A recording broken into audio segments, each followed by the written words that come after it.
ஹே all, நம்ம EV home ஃபுட்டில் ஒரு healthy protein rich Mexican burrito meal platter ஒன்று லான்ச் பண்ணியிருக்கோம். இந்த மீல் பிளாட்டர் குழந்தைங்கள்லேருந்து பெரியவங்க வரைக்கும் எல்லாரும் சாப்பிட்லாம். ரொம்ப சாட்டிஸ்ஃபைங்காக இருக்கும். இந்த பிளாட்டர் ரொம்பவே ஹெல்தி அண்ட் சூப்பர் டேஸ்டியாக இருக்கும். ட்ரை பண்ணி பாருங்கள்.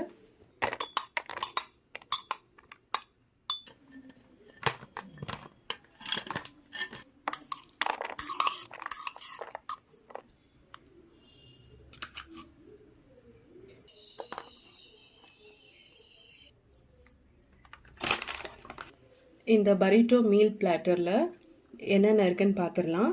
ஹர்ப்டு ரைஸ் இருக்குது, ஒரு க்ரன்ச்சினஸ்க்காக நாச்சோஸ் இருக்குது, இது herbed boiled corn, sweet corn இருக்குது, சால்சா இருக்குது, க்ரீக் யோகர்ட் இருக்குது, carrot and cucumber with salt and pepper, sauteed paneer இருக்குது, sauteed bell peppers with herbs, this is sauteed bean with herbs. உங்களுக்கும் இந்த healthy Mexican burrito meal platter வேணும்னா you can order on Swiggy. இந்த பிளாட்டரில் நீங்கள் whole meal சாப்பிட்ட satisfaction உங்களுக்கு இருக்கும். So do try this Mexican burrito meal platter. Thank you.